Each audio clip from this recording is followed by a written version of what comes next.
نستعينه ونستغفره ونؤمن به ونتوكل عليه ونعوذ بالله من شرور أنفسنا ومن سيئات أعمالنا ونشهد أن لا إله إلا الله وحده لا شريك له ونشهد أن سيدنا ومولانا محمدا عبده ورسوله صلى الله عليه وعلى آله وأصحابه أجمعين أما بعد فأعوذ بالله من الشيطان الرجيم بسم الله الرحمن الرحيم يا أيها الذين آمنوا اتقوا الله حق تقاته ولا تموتن إلا وأنتم مسلمون وقال الله تعالى ولا تهنوا ولا تحزنوا وأنتم الأعلون إن كنتم مؤمنين صدق الله المولانا العظيم وصدق رسوله النبي الكريم ونحن على ذلك لمن الشاهدين والشاكرين والحمد لله رب العالمين۔ حضرت محترم سامعین اکرام، میرے بڑے بزرگوں اور میرے نوجوان ساتھیوں، اللہ رب العزت والجلال کا بے حد احسان اور اس کا کرم ہے کہ اللہ تبارک و تعالی نے آج ہم تمام مسلمانوں کو اس جمعے کی بابرکت دن میں اپنے مبارک گھر میں جمع فرمایا، کیونکہ اللہ رب العزت والجلال اپنے مبارک گھر میں اور مبارک دن میں اسی بندے کو توفیق عطا فرماتے ہیں جس سے اللہ رب العزت والجلال پیار کرتے ہیں، جس سے اللہ تبارک و تعالی محبت کرتے ہیں، جس کو اللہ بچانا چاہتے ہیں، جس کو اللہ اس کے دلوں کے اندر سے خوف اور دہشت کو ہٹانا چاہتے ہیں۔ اللہ تبارک و تعالی اپنے ان تمام بندوں کو دنیا کی گندگیوں سے نکال کر،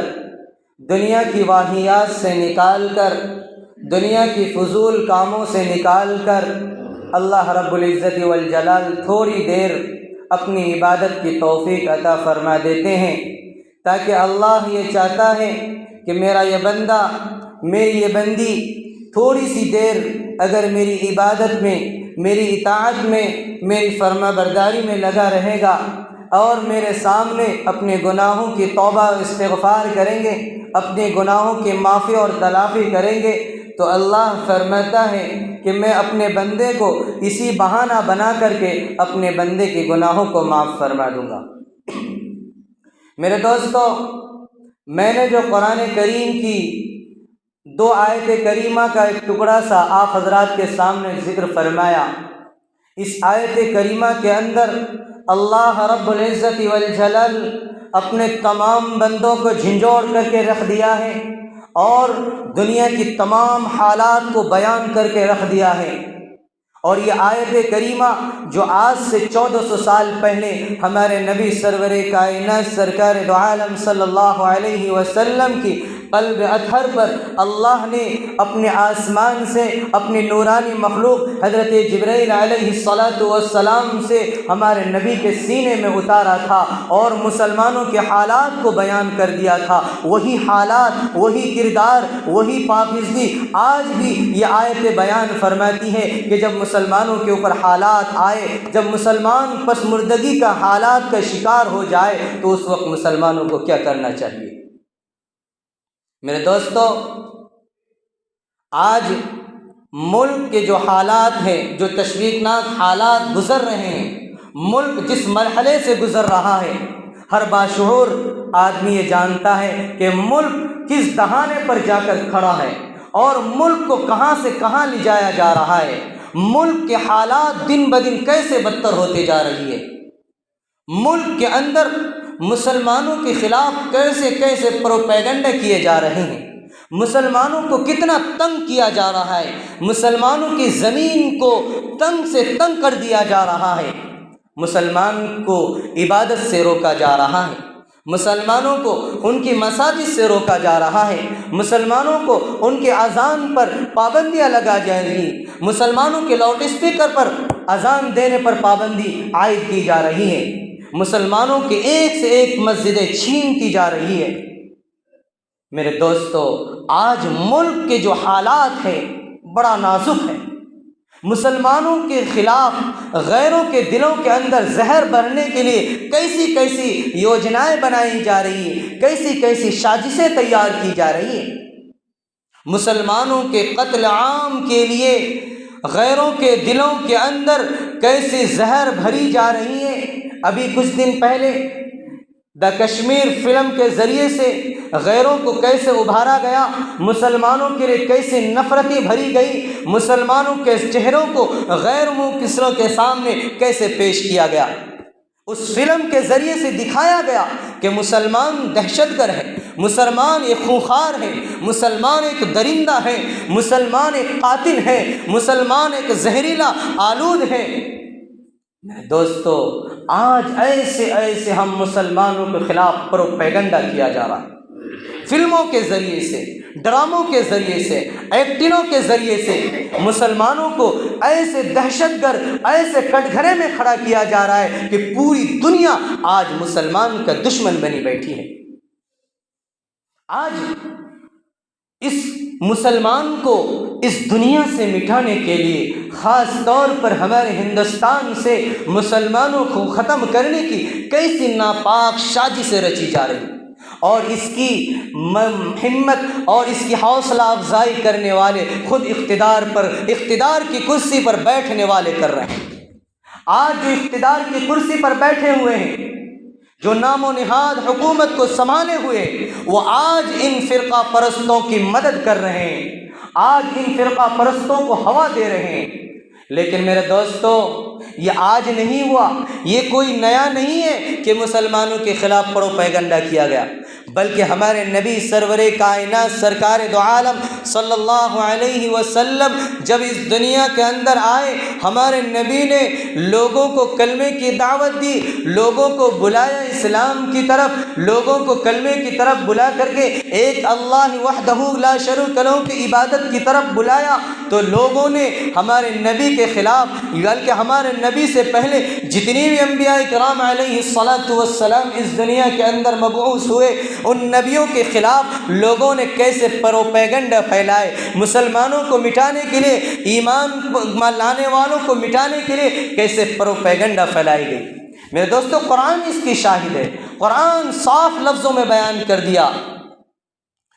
کہ وَلَا تَهِنُوا وَلَا تَحْزَنُوا وَأَنْتُمُ الْأَعْلَوْنَ إِن كُنتُم مُّؤْمِنِينَ، کہ اے مسلمانوں، اے ایمان والو، اپنے دلوں کے اندر سے بزدلی کو نکالو، اپنے دلوں کے اندر سے خوف کو نکالو، اپنے دلوں کے اندر سے کمزوریوں کو نکالو، اپنے اندر ہمت پیدا کرو، اپنے اندر طاقت پیدا کرو، اپنے اندر ولولہ پیدا کرو، اپنے اندر جذبہ پیدا کرو۔ اگر تم ایمان لانے والے ہو، اگر تم اسلام کے ماننے والے ہو، تو تم بزدل مت بنو، تم طاقتور بنو، تو ہمت والے بنو، جس طرح صحابہ کرام ہمت والے تھے، طاقت والے تھے، شعور والے تھے، عقل والے تھے۔ ایسی قرآن کی آیت ہمیں جھنجھوڑ کر کے کہتا ہے وَلَا تَهِنُوا وَلَا تَحْزَنُوا وَأَنْتُمُ الْأَعْلَوْنَ إِن كُنتُم مُّؤْمِنِينَ، کہ اے مسلمانوں، اپنے دلوں کے اندر کمزوری کو جگہ نہ دو، کمزوری اور اسلام ایک جگہ جمع نہیں ہو سکتا، بزدلی اور اسلام اور ایمان ایک دل کے اندر جمع کبھی نہیں ہو سکتے۔ اسلام ہے، ایمان والے ہو تو تمہارے دلوں کے اندر بزدلی نہیں ہونی چاہیے، تمہارے دلوں کے اندر ہمت ہونا چاہیے، تمہارے دلوں کے اندر حوصلہ ہونا چاہیے، تمہارے دلوں کے اندر پسمردگی نہیں آنی چاہیے، بلکہ بلندی پر پہنچنے کی کوشش ہونی چاہیے۔ اللہ فرماتا ہے وَأَنْتُمُ الْأَعْلَوْنَ إِن كُنتُم مُّؤْمِنِينَ، کہ اے ایمان والو، اگر تم ایمان والے ہو، سچے عقیدے والے ہو، سچے اسلام کے پیروکار ہو، تو اللہ فرماتا ہے کہ تمہارا ہی سر بلند ہوگا، تمہیں سر اپنے فخر سے اونچا رہے گا۔ اللہ تبارک و تعالی جس مسلمانوں کا سر فخر سے اونچا کر دے، جس مسلمانوں کی سر بلندی کا اعلان خود اللہ رب العزت والجلال فرما دے، تو دنیا کی ساری قومیں، دنیا کی ساری طاقتیں اکٹھا ہو جائے مسلمانوں کو مٹانے کے لیے، ایمان کو ختم کرنے کے لیے۔ میرے دوستو، اگر میرا رب کہہ دے کہ میں اسلام کا سر بلند کرنے والا ہوں، میں مسلمانوں کا سر بلندی کرنے والا ہوں، تو دنیا کی کوئی طاقت ہمیں مٹا نہیں سکتی، دنیا کی کوئی فرقہ پرست ہمیں ختم نہیں کر سکتی۔ میرے دوستو، بشرطے کہ ہم ایمان والوں کے دلوں کے اندر وہ ہمت آنا ہے، وہ حوصلہ آنا ہے، وہ بزمردگی کو اپنے دلوں کے اندر سے، خوف اور ہراست کو نکال کر کے باہر پھینک دینا ہے۔ میرے دوستو، کیونکہ اس اسلام کو مٹانے کے لیے آج نہیں بلکہ سینکڑوں اور ہزاروں سال سے یہ صدائیں لائی جا رہی، لَنُخْرِجَنَّكُم مِّنْ أَرْضِنَا أَوْ لَتَعُودُنَّ فِي مِلَّتِنَا۔ قرآن اعلان کرتا ہے، میرے دوستو، قرآن جو لفظ کہہ دے اس کے اندر کوئی بھی شک و شبہ کی گنجائش نہیں۔ جتنی بھی قومیں آئی اور جتنے نبی کے ماننے والے تھے، ان نبی کے ماننے والوں کے خلاف وہاں کے لوگوں نے، اس وقت کے ماننے والوں نے پروپیگنڈا کیا، اس وقت کے ماننے والوں کو، ایمان لانے والوں کو ان کے وطن سے نکالنے کی سازش کی گئی، ان کے گھروں سے بے گھر کرنے کی سازش کی گئی، کیونکہ قرآن خود کہتا ہے لَنُخْرِجَنَّكُم مِّنْ أَرْضِنَا أَوْ لَتَعُودُنَّ فِي مِلَّتِنَا۔ قرآن فرماتا ہے کہ اگر تمہارے یہ کہہ دے کہ ہم تمہارے گھروں سے نکال دیں گے، تمہارے دیش سے نکال دیں گے، تمہیں دوسرا گھر بھیج دیں گے، تمہیں دوسرا دیش بھیج دیں گے، تمہیں یہاں رہنے کی جگہ نہیں، تمہارے ہندوستان میں کوئی جگہ نہیں، کوئی ٹھکانہ نہیں۔ قرآن کے اندر فرماتا ہے کہ کفار و مشرکین نے بھی ہمارے نبی کو یہی کہا تھا کہ اے نبی کے ماننے والوں، ایک خدا کی پرستش کرنے والوں، سنو، ہم تمہیں مکہ کی سرزمین سے نکال باہر کریں گے، ہم تمہیں مکہ کے اندر رہنے نہیں دیں گے، ہم تمہیں مکہ کے اندر جینے نہیں دیں گے۔ لَنُخْرِجَنَّكُم مِّنْ أَرْضِنَا، تمہارے گھروں سے ہم تم کو نکال کر باہر پھینکیں گے۔ اگر تم اس ملک کے اندر رہنا چاہتے ہو، اس مکہ کے اندر رہنا چاہتے ہو، اس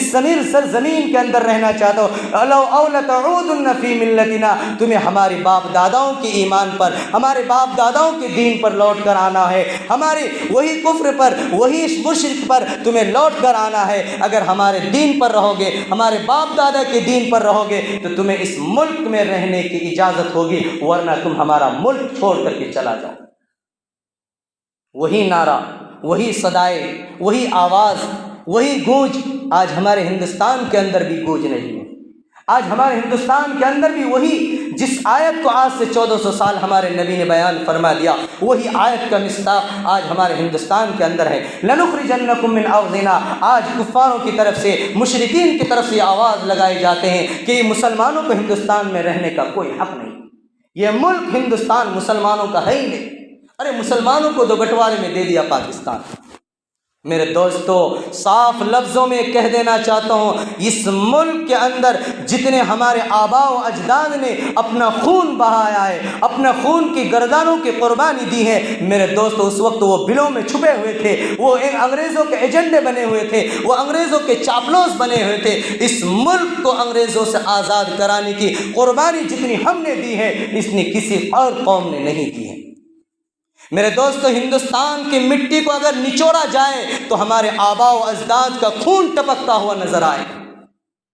یہ ہندوستان کو ہم نے اپنے خون و جگر سے سینچا ہے، آج اسی ہندوستان سے ہم سے نکالنے کی کوشش کی جائے، ہمیں دھمکیاں دی جا رہی ہیں کہ اگر تمہیں ہندوستان کے اندر رہنا ہے تو اسی ہندویت کی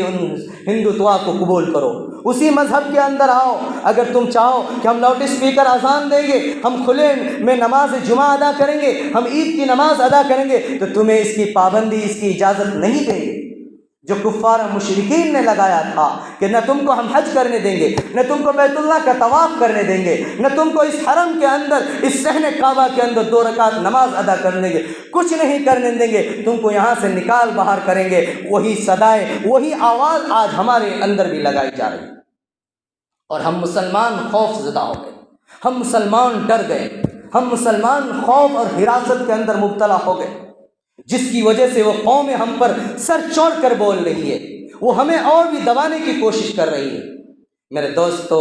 پیغام دینا چاہ رہا ہوں، اپنے دلوں کے اندر سے خوف کو نکالو، کیونکہ آگے قرآن فرماتا ہے فَأَوْحَىٰ إِلَيْهِمْ رَبُّهُمْ لَنُهْلِكَنَّ الظَّالِمِينَ۔ اللہ نے صاف لفظوں میں کہہ دیا کہ ظالموں کا ظلم زیادہ دن تک ٹھہرنے والا نہیں، ظالموں کا ظلم زیادہ دن تک چلنے والا نہیں، ہم نہیں بدلہ لیں گے، ہمارا رب خود ان ظالموں سے بدلہ لینے والے۔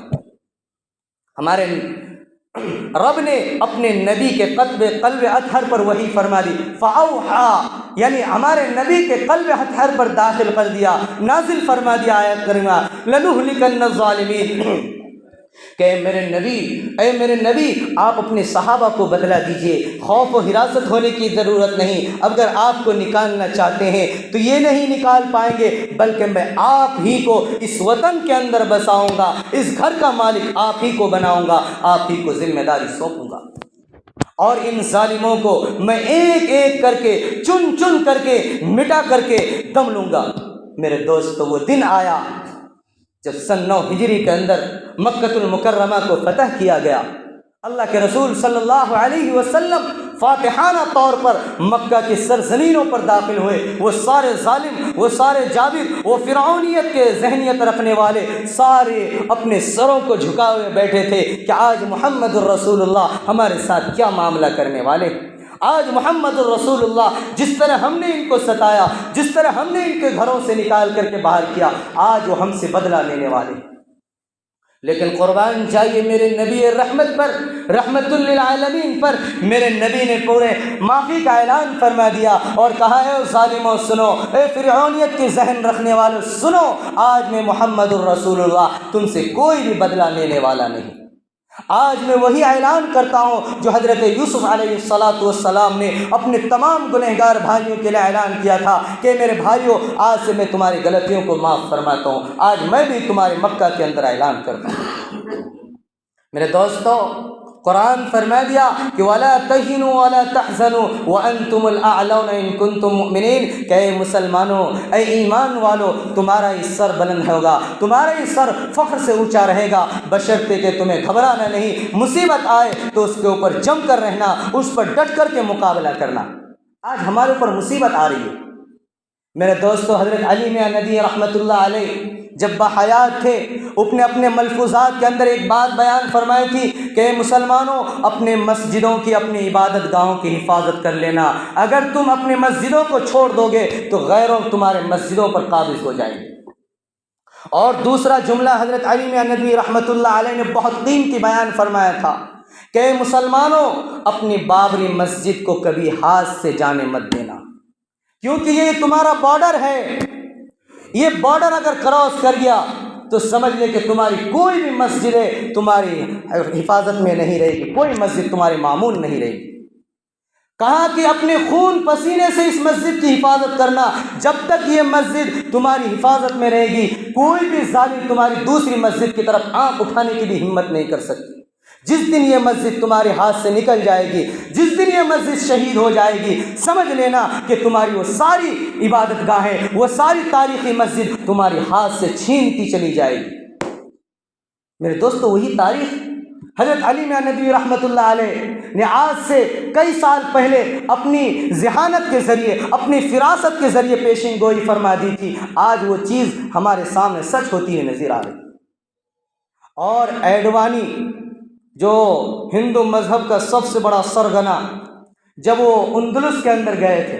اور اندلس کے اندر جب وہ قتل و غارت گیری چل رہی تھی، مسلمانوں کو صفحہ ہستی سے مٹایا جا رہا تھا، مسلمانوں کو غاجل مولی کی طرح کاٹا جا رہا تھا، تاریخ کی کتابوں میں ہے کہ 6,80,000 مسلمانوں کا قتل کیا تھا اندلس کے اندر،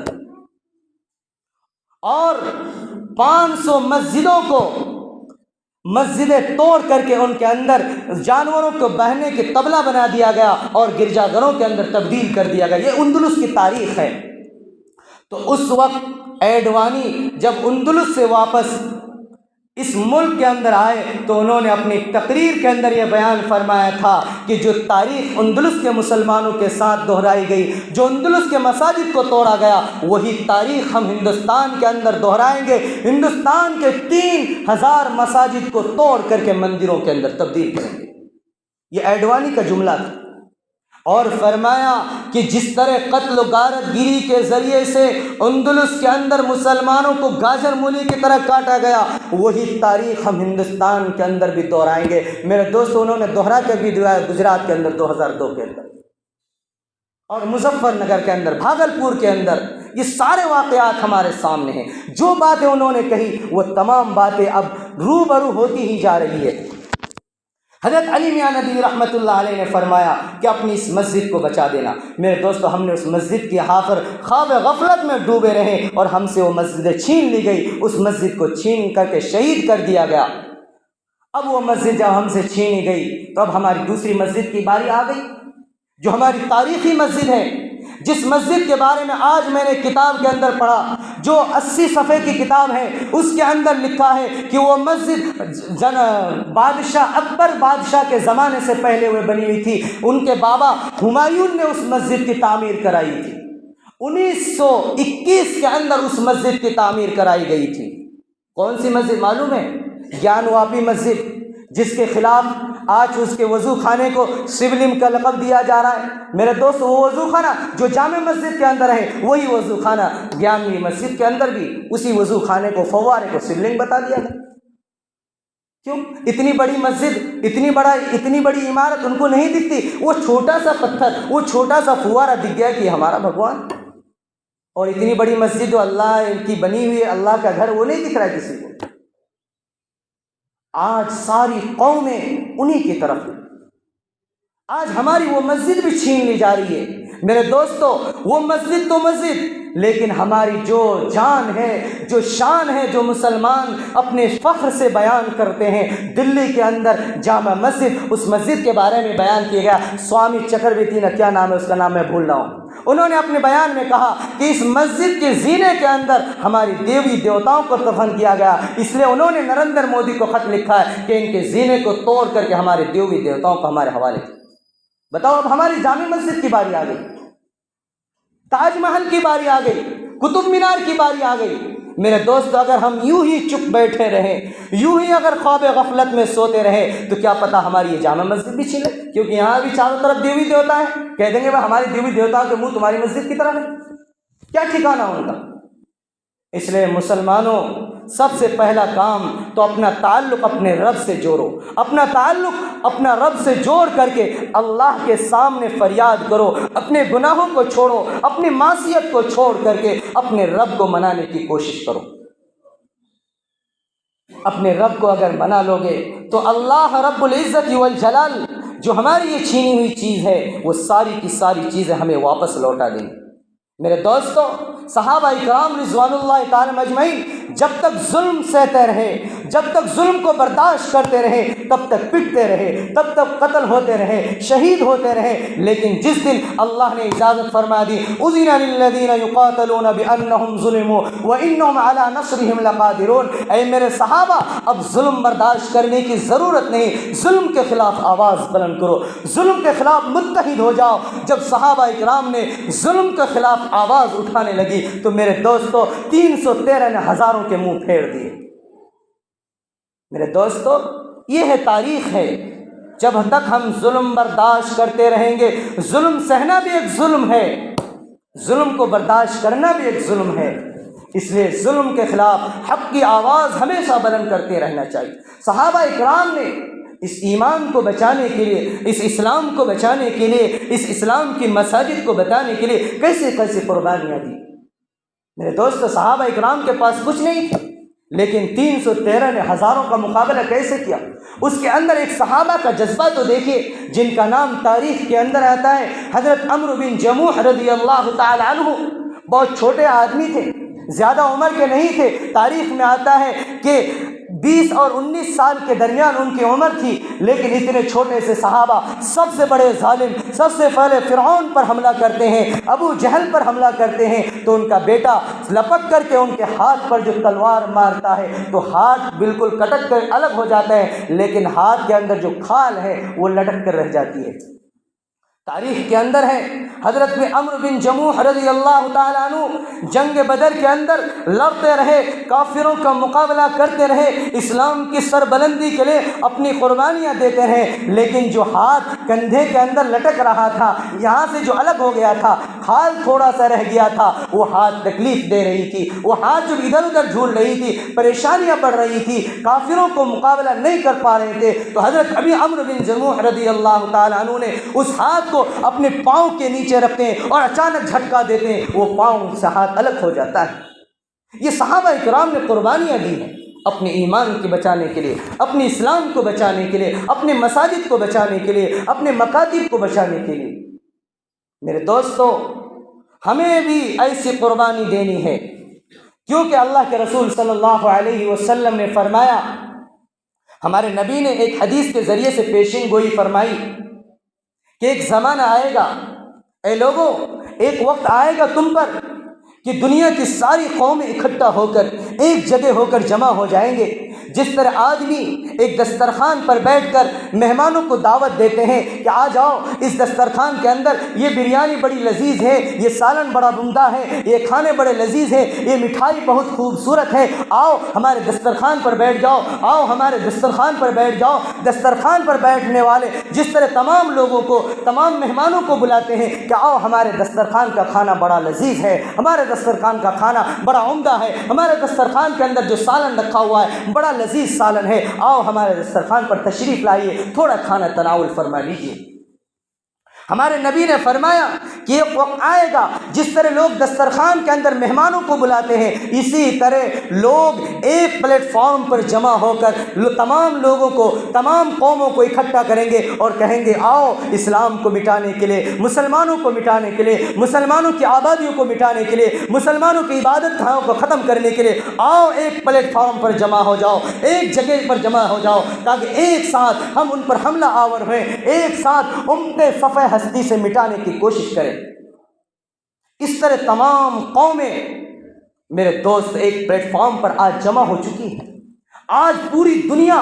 ایک ہو چکی ہے، پوری دنیا تمام لوگوں کو دعوت دے رہی، آؤ ہمارے ساتھ، آؤ ہمارے ساتھ ہاتھ ملاؤ، تاکہ ان مسلمانوں کو مٹایا جائے، ان ایمان والوں کو مٹایا جائے، ان کی مساجد کو ختم کیا جائے۔ میرے دوستو، آج ہمارے نبی صلی اللہ علیہ وسلم کی جو 14 سال پہلے کی پیشین گوئی، وہ آج ہمارے سامنے صادق ہوتی نظر آ رہی ہے۔ جب صحابہ کرام رضوان اللہ تعالی مجمعین کے درمیان میرے نبی یہ پیشین گوئی فرما رہے تھے تو صحابہ نے فرمایا وَمِن قِلَّةٍ نَحْنُ يَوْمَئِذٍ کہ اللہ کے رسول، جس وقت پوری دنیا کے اندر یہ حالت ہو جائے گی، تمام لوگ اکٹھے ہوں گے مسلمانوں کو مٹانے کے لیے، مسلمانوں کو ختم کرنے کے لیے، کیا اس وقت ہماری تعداد کم ہوں گی؟ کیا اس وقت ہم کمزور ہوں گے؟ کیا اس وقت ہم کچھ نہیں ہوں گے؟ ہماری تعداد مختصر ہو جائے گی؟ ہمارے نبی نے فرمایا بل نحن انتم کثیرون، نہیں بلکہ اس وقت تمہاری تعداد بہت زیادہ ہوگی، ولکنکم غثاء کغثاء السیل، تمہاری تعداد ایسی تعداد ہوگی جس طرح سمندر کے اندر کوڑا کرکٹ اور جھانک جس طرح سمندر کے اندر بہتی ہے اور سمندر کے اندر وہ جھانک آ کر کے پانیوں کو چاروں طرف سے ڈھانپ لیتی ہے، پانی نظر نہیں آتی ہے، اسی طرح تمہاری تعداد ہوگی۔ تمہاری تعداد تو بہت زیادہ ہوگی، تمہاری تعداد پوری دنیا کے اندر پھیلی ہوئی، لیکن تمہارے اندر دو چیز پیدا ہو جائے گی۔ تو اللہ کے رسول صلی اللہ علیہ وسلم نے فرمایا اے میرے صحابہ، تم اس وقت کم نہیں ہوں گے، تعداد میں بہت زیادہ ہوں گے، تمہاری واہوائی ہوگی، تمہارے ملکوں کے اندر حکومت ہوگی، لیکن تمام بزدل بن جائیں گے، تمام کمزور پڑ جائیں گے، تمہارا رشتہ اس وقت اللہ سے کمزور پڑ جائے گا، مسلمانوں کا رشتہ اللہ سے ٹوٹ جائے گا، مسلمانوں کا رشتہ اللہ کے رسول سے کمزور پڑ جائے گا، ان کی سنت پر عمل کرنے والا کوئی نہیں رہے گا، شریعت پر عمل کرنے والے کم ہو جائیں گے۔ تو اللہ کے رسول صلی اللہ علیہ وسلم نے فرمایا اس وقت دنیا کے اندر دو چیز عام ہوتی جائے گی۔ صحابہ نے عرض کیا اللہ کے رسول یہ ہم اتنے تعداد ہوں گے، ہماری تعداد کم نہیں ہوگی، لیکن ہم مغلوب کیوں ہوں گے، ہم غالب کیوں نہ ہوں گے دنیا پر؟ کہا کہ تمہارے اندر دو چیزیں آ جائے گی، حب الدنیا و کراہیت الموت، تمہارے اندر دو چیز آ جائے گی، موت کا خوف تمہارے دلوں کے اندر بیٹھ جائے گا، موت سے تم ڈرنے لگو گے، تمہارے دلوں کے اندر بزدلیاں آ جائے گی، کمزوریاں آ جائے گی، اور جس دن موت کا خوف تمہارے اندر آ جائے سمجھ لے کہ تم دنیا کے اندر پستی کی حالت میں چلے جاؤ گے، تم دنیا کے اندر ذلیل ہو جاؤ گے، رسوا ہو جاؤ گے۔ صحابہ نے فرمایا اللہ کے رسول موت کا خوف کو دل کیسے کریں؟ میرے دوستو جب بھی دنیا کے اندر کوئی آدمی آتا ہے، کوئی بھی اللہ رب العزت والجلال دنیا کے اندر کسی آدمی کو پیدا کرتا ہے تو اسی وقت ان کی موت اور حیات کو متعین کر کے دنیا کے اندر بھیج دیتا ہے، کیونکہ قرآن نے فرمایا اذا جاء اجلهم لا يستاخرون ساعة ولا يستقدمون، کہ اے مسلمانوں موت کے خوف کو اپنے دلوں کے اندر سے نکالو، موت کے ڈر کو اپنے دلوں کے اندر سے نکالو، کافروں کا ڈر اپنے دلوں کے اندر سے نکالو، کیونکہ جب تمہارے پاس موت آنی ہے تو آ کر کے رہے گی، جو موت آنے ہی نہ ایک سیکنڈ تم آگے جا سکتے ہو نہ ایک سیکنڈ پیچھے۔ وَلَوْ كُنْتُمْ فِي بُرُوجٍ مُّشَيَّدَةٍ، کہ جب موت آنی ہے چاہے تم مضبوط قلعوں کے اندر کیوں محفوظ نہ ہو جاؤ، چاہے تم کمرے کے اندر چاروں طرف دیواریں بند کر کے کیوں بند ہو نہ جاؤ، ساری دیواروں کو بند کر دو، سارے دروازوں کو بند کر دو، ساری کھڑکیاں بند کر دو، مضبوط دیواریں بنا دو، سیسا پلائی دیواریں بنا دو۔ وَلَوْ كُنْتُمْ فِي بُرُوجٍ مُّشَيَّدَةٍ، جب موت آئے گی تو تمہیں قلعوں سے نکال کر کے اللہ تبارک و تعالی تمہیں کھینچ کر کے موت کے حوالے کر دیں گے۔ میرے دوستو یہ موت ہمیں قلعوں کے اندر بھی نہیں چھوڑنے والی۔ جب مسلمانوں ہمیں یقین ہے، ہمارا ایمان کہتا ہے کہ ہمیں موت آنی ہے اور ایک بار وہ آنی ہے، جب وقت مقرر پر آنی ہے تو ہمیں ڈر کس چیز کا، ہمارے دل کے اندر خوف کس چیز کا، ہم بزدل کیوں؟ میرے دوستو وہ بھی اسی کفر پر جمے ہیں، ہم اسی ایمان پر لائے ہوئے جو اللہ صحابہ اکرام نے جس اللہ پر ایمان لایا تھا، جس نبی پر صحابہ اکرام ایمان لائے تھے، اسی نبی پر آج ہم بھی ایمان لانے والے ہیں، اسی نبی کے کلمہ پڑھنے والے ہم ہیں، اسی اللہ پر، اسی پروردگار پر، اسی خالق پر ہم ایمان لانے والے ہیں۔ تو صحابہ اکرام بلندیوں پر پہنچ گئے، ہم پستی پر کیوں جا رہے ہیں؟ میرے دوستو اسی دیوی دیوتاؤں کی پوجا کرنے والے وہ اس وقت بھی تھے، آج بھی ہیں، وہ اس وقت پستی میں جا رہے تھے اور ہم بلندی پر جا رہے ہیں، لیکن آج وہ بلندی پر جا رہے ہیں اور ہم پستی کی طرف کیوں جا رہے ہیں؟ کیوں جا رہے ہیں؟ ایک سوال ہے، کیونکہ ہم نے مصیبت کے اندر الذین اذا اصابتهم مصیبہ، جب ہمارے اوپر مصیبت آتی ہے تو ہم واویلا کرتے ہیں، ہم شور مچاتے رہتے ہیں، ہم اپنے مصیبت کو حل کر نہیں کرتے ہیں بلکہ اللہ کو اس کا ذمہ دار ٹھہرا دیتے ہیں، اللہ کو بدنام کر دیتے ہیں کہ اللہ یہ پوری دنیا کے اندر میں ہی ایک انسان میلا تھا، میں ہی ایک انسان آپ کو دکھا، ساری مصیبتیں میری جھولی میں ڈال دی۔ بلکہ نہیں، قرآن فرماتا ہے ایسے بنو جیسے صحابہ اکرام تھے، جب ان کے پاس مصیبت آتی تھی الذین اذا اصابتهم مصیبہ قالوا انا للہ و انا الیہ راجعون، صحابہ اکرام کا طرز اختیار کرو، صحابہ اکرام کے درمیان جب مصیبت آتی تھی تو وہ کہتے تھے یا اللہ ہم آپ کی یہ دی ہوئی چیزوں سے راضی ہیں، یا اللہ آپ بھی راضی ہو جائے، یا اللہ یہ مصیبت اگر آپ نے دی ہے تو دور کرنے والی ذات بھی آپ ہی کی ہے، یا اللہ آپ کے تمام چیزوں پر ہم راضی ہیں۔ میرے دوستو جب ہم مصیبت پر صبر کرنے والے گے، جب مصیبت پر ہم اللہ کے سامنے اپنے دامن کو پھیلائیں گے، اپنی جھولی کو پھیلائیں گے اور کہیں گے اے میرے رب ہم آپ کے تمام دی ہوئی نعمتوں سے ہم راضی ہیں، آپ جو چاہیں ہمیں دے، اے اللہ ہم ساری چیزوں پر آپ کے راضی ہیں۔ تو آگے اللہ فرماتا ہے اولئک الذین علیہم صلوات من ربہم ورحمہ، سن لو پھر اللہ کی رحمتیں، اللہ کی مغفرتیں، اللہ کے دروازے پھر ان لوگوں کے لیے کھل جاتے ہیں جو لوگ اللہ کی اس مصیبت پر ثابت قدم رہتے ہیں، اللہ کی آزمائش پر جم جاتے ہیں تو اللہ تبارک و تعالیٰ پھر آسمان کے دروازے ان کے لیے کھول دیتے ہیں۔ اللہ تعالیٰ فرماتا ہے الا ان نصر اللہ قریب، کہ اے مسلمانوں میری جو مدد ہے، میری جو اطاعت ہے، میری جو رحمتیں ہیں، میری جو چیزیں ہیں وہ تمہارے سحرگ سے بھی زیادہ قریب ہے، بشرطے کہ تم اس کو لینے والے بن جاؤ،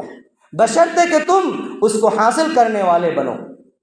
کہ قرآن فرماتا ہے الا ان نصر اللہ قریب، اللہ کی مدد ہمارے بہت قریب ہے، بہت نزدیک ہے، بشرطے کہ ہم اس محبت کو لینے والے بن جائیں۔ اس لیے میرے دوستو، آج ہمیں ہمارے اندر جو کمزوریاں آ گئی ہے اس کو نکال کر کے باہر پھینکیں اور اپنا رشتہ اللہ سے جوڑیں، اللہ سے اپنا تعلق جوڑیں اور اپنے گناہوں کی مغفرت چاہیں، اپنے گناہوں کو ہمیشہ توبہ کریں اور سرے سے عہد کریں کہ یا اللہ ہماری جو پچھلی زندگی گزر گئی، یا اللہ جو گزر گئی، لیکن اے اللہ اب ہم عہد کرتے ہیں کہ آپ کے وعدے کو کبھی نہیں توڑیں گے، آپ کی وعدہ خلافی نہیں کریں گے، یا اللہ آپ کے احکامات پر عمل کرنے والے بنیں گے، یا اللہ آپ کے نبی نے جو ہمیں طریقہ بتا کر گئے ہیں، یا اللہ اس نبی کے طریقے پر ہم چلنے کی کوشش کریں گے۔ لیکن میرے دوستو ہم نہیں کر رہے۔ ہمارے اندر یہ مصیبتیں کیوں آ رہی ہیں؟ ہمارے اندر یہ پژمردگی کیوں آ رہی؟ کیونکہ آج ہمیں نیند پیاری ہے، نماز پیاری نہیں ہے۔ آج ہمیں حب الدنیا، جو دوسرا لفظ فرمایا میرے نبی نے، وہ کراہیت الموت و حب الدنیا، ہمارے دونوں دلوں کے اندر دنیا کی محبت، دنیا کی لذتیں، دنیا کی ساز و سامان ہمارے دلوں کے اندر بیٹھ گیا۔ میرے دوستو آج ہماری مساجد خالی، آج ہماری مساجد ویران۔ میرے دوستو یہی حال ہے کہ جب ہم نے مسجدوں سے رخ پھیر لیا تو اللہ نے ہم سے ہماری مسجدوں کو چھین لیا اور ہماری مسجدوں کو چھین کر کے غیروں کے حوالے کر دی۔ یہ ہماری کمزوریاں ہیں۔ اللہ آگے فرماتا ہے، قرآن نے صاف لفظوں میں فرمایا کہ میرے لوگوں، اے میرے بندوں، جب تمہارے اندر یہ چیزیں پیدا ہو جائے گی تو تم سب سے کمزور اور ذلیل امت بن جاؤ گے۔ قرآن نے فرمایا قل ان كان آباؤكم وأبناؤكم وإخوانكم وأزواجكم وعشيرتكم وأموال اقترفتموها وتجارة تخشون كسادها ومساكن ترضونها أحب إليكم من الله ورسوله وجهاد في سبيل الله فتربصوا۔ اللہ نے فرما دیا کہ اے لوگوں، جب تمہارے اندر تمہاری اولاد، تمہاری بیوی بچے، تمہارے کاروبار، تمہاری تجارت، تمہاری پراپرٹی، تمہاری بلڈنگیں، تمہارے مکانات تمہیں سب سے زیادہ عزیز معلوم ہونے لگے، تمہارے اندر ان چیزوں کی محبت پیدا ہو جائے اور اللہ کے راستے میں جہاد کے اندر اپنی گردنوں کو کٹانا تمہارے لیے مشکل ہو جائے، اللہ کے راستے میں خون بہانا تمہارے لیے مشکل ہو جائے اور تم دہشت میں رہو اور تم موت کے ڈر سے ایک کنارے ہو جاؤ، تم موت کے خوف کھا کر اپنے گھروں کے اندر بند ہو جاؤ، تو اب سوچو کہ ہمارا کیا بنے گا، ہماری کیا ہوگی، ہماری کیسی حالت ہوگی۔ ہم اگر اتنے زور سے عبادت کر لیں تو ہمارے اوپر کفار سر چور کر بولیں گے ہم جہاد نے چھوڑ دیا۔ تو میرے دوستو اللہ نے فرمایا کہ تم ذلیل ہو جاؤ گے، تمہاری کوئی مدد نہیں ہوگی۔ وہ جہاد فی سبیل اللہ، جب تمہارے اندر جہاد مضبوط ہوگا، جب تم ظلم کے خلاف آواز بلند کرو گے، الا ان نصر اللہ قریب، پھر اللہ کی مدد تمہاری قریب آ جائے گی، اللہ کی مدد تمہاری قریب پہنچ جائے گی۔ میرے دوستو یہ قرآن ہم کو جھنجھوڑ کر کے کہہ رہا ہے، اس لیے مسلمانوں ہمیں بزدل بننے کی ضرورت نہیں۔ آج ہمیں اپنے رب سے دعا کرنا ہے اور دعا کرنا ہے کہ یا اللہ وہی طاقت، وہی ہمت، وہی حوصلہ، وہی ولولہ جو صحابہ کرام کے دلوں کے اندر تھی، یا اللہ جو 313 نے ہزاروں کے منہ پھیر دیے تھے، یا اللہ وہی ہمت ہمارے دلوں کے اندر بھی پیدا فرما یا اللہ، کیونکہ آج ہماری مساجدیں چھینی جا رہی، ہماری مقادیر چھینی جا رہی، یا اللہ ہمارے مساجدوں کو بند کرنے کی کوشش کی جا رہی، یا اللہ ہماری عیدگاہوں کو ہم سے چھینی جا رہی، یا اللہ ہماری جتنی بھی تاریخی چیزیں تھیں ان تمام کو ہم سے چھینتا جا رہا۔ یا اللہ ہمارے ان تمام چیزوں کی حفاظت فرما، یا اللہ ہمارے مساجد کی حفاظت فرما، یا اللہ ہمارے مکاتب کی حفاظت فرما، یا اللہ ہمارے علماء کی حفاظت فرما، یا اللہ ہمارے بزرگان دین کی حفاظت فرما۔ کیونکہ میرے دوستو اس وقت سب سے بڑا ٹارگیٹ علماء اکرام ہے، کیونکہ ان کے معلوم ہے کہ جب تک ان کے درمیان علماء موجود رہیں گے تب تک ہم ان کو زیر نہیں کر سکتے، ان کو ختم نہیں کر سکتے۔ اس لیے آج علماء کے اوپر دہشت گرد کا الزام لگا کر، IS کا الزام لگا کر جیلوں کے سلاخوں کے پیچھے ڈالا جائے۔ اس لیے دعا کریں کہ اللہ تعالی ہمارے تمام بزرگان دین اور علماء کرام کی حفاظت فرمائے۔ اللہ تعالی ہمارے دلوں کے اندر سے بزدلی کو نکال کر کے ہمت اور حوصلہ پیدا فرمائے۔ اللہ سے دعا کریں کہ اللہ تعالی ہم سب کو اطاعت و فرما برداری کے ساتھ اپنی زندگی گزارنے کی توفیق عطا فرمائے۔ اس لیے میرے نوجوانوں اپنے آپ کو اللہ کے سپرد کر دو اور اللہ سے دعا کرو، کیونکہ میرے نوجوانوں اگر انقلاب آتا ہے تو نوجوانوں سے آتا ہے، کیونکہ اللہ یہ کسی شاعر نے کہا کہ آج تک اس قوم کی حالت نہیں بدلی۔ کیا فرمایا کہ آج تک اس قوم کی حالت نہیں بدلی جو خود اپنی حالت کو بدلنے کی فکر نہ کرے۔ اس لیے آج ہمیں اپنی حالت کو بدلنے کی فکر ہمیں خود کرنا ہے۔ کوئی سیاسی پارٹی، کوئی لیڈر ہمارا ساتھ دینے والا نہیں، بلکہ ہمیں خود مضبوط ہونا ہے۔ ہمارے اندر ایمان کی مضبوطی آئے گی، ایمان کی طاقت آئے گی تو اللہ کی طاقت، اللہ کی رحمت ہمارے ساتھ ہوگی انشاءاللہ۔ اللہ تعالی ہم سب کو کامیاب فرمائیں گے۔ اللہ تعالی مجھے بھی اور آپ حضرات کو بھی عمل کرنے کی توفیق عطا فرمائے۔ میرے دوستو جو حضرات سنت نہیں وہ سنت سے فارغ ہیں۔